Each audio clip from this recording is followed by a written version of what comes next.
Bien-aimés dans le Seigneur, bonjour. Nous sommes vendredi 30 octobre 2020 et par la grâce de Dieu, je suis encore là ce matin pour partager avec vous sa parole. Nous sommes ce matin dans l'Ancien Testament, dans le livre du Deutéronome, le chapitre 34 où le verset 4 nous dit ceci. Alors le Seigneur lui dit, regarde le pays que j'ai promis à Abraham, à Isaac et à Jacob. Lorsque je leur ai dit, je donnerai ce pays à ta descendance.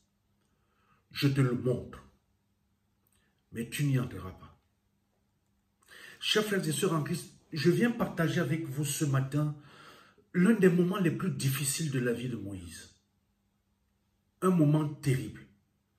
Ce champion de Dieu en voyage vers la terre promise. Un homme bon, un homme patient, qui a supporté n'importe quoi sur le trajet, mais qui finalement n'est pas arrivé à cette terre promise. Dans le texte que nous venons de lire, naturellement incorporé à ceux qui le précèdent, à ceux qui suivent, quand il est arrivé à la frontière, Dieu l'a amené au sommet de la montagne Nebo, à l'est de la ville de Jéricho, et il lui a présenté une vision de l'immensité de ce nouveau territoire, de ce magnifique pays à venir. Mais c'est là qu'il l'a informé qu'il n'y entrera pas. Quelle histoire! Quelle histoire! Moïse, ce grand prophète, l'un des plus fidèles serviteurs de Dieu, dont on entend parler dans sa vie chrétienne, mais il n'est jamais arrivé à destination. Cela semble injuste. Mais ceci est certainement l'un des plus grands enseignements de cette histoire.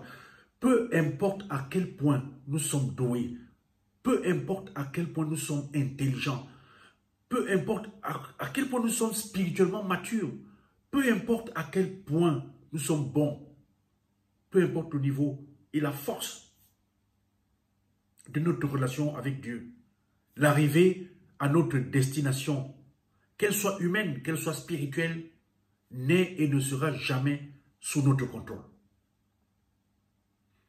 Il y a une tentation constante pour nous, en tant qu'individus, dans nos églises, de penser que nous sommes spirituellement arrivés, entre guillemets, à destination. Beaucoup parmi nous, si ce n'est la totalité, sinon la majorité écrasante, confondent les étapes avec la destination elle-même. Une promotion, ce n'est qu'une étape. Un poste dans une société, ce n'est qu'une étape. La réussite à un examen, ce n'est qu'une étape. Devenir ancien d'église ou devenir pasteur, mais ce ne sont que des étapes. Se fiancer, se marier, ce ne sont que des étapes, car le voyage continue. Les difficultés rencontrées au cours de ce voyage sont nombreuses.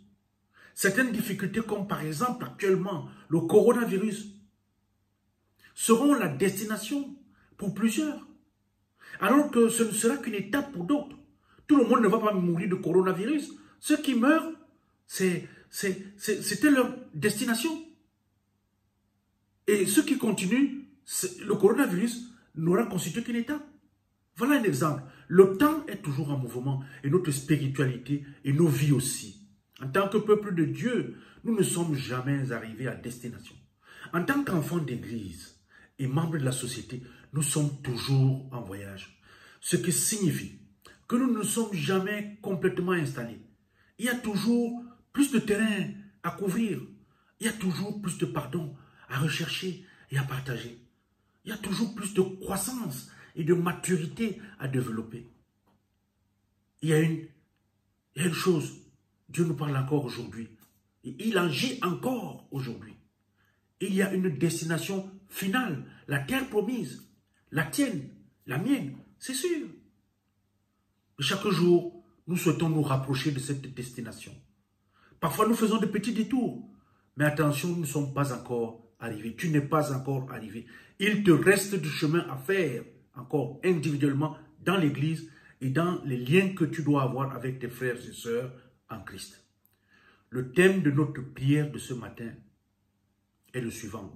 Vers ta terre promise, ne confonds pas une étape avec la destination, car l'arrivée dépend de Dieu. Amen. Seigneur, merci pour ta visite de ce matin et merci pour ta parole. Viens la rendre vivante dans nos vies, au nom de Jésus.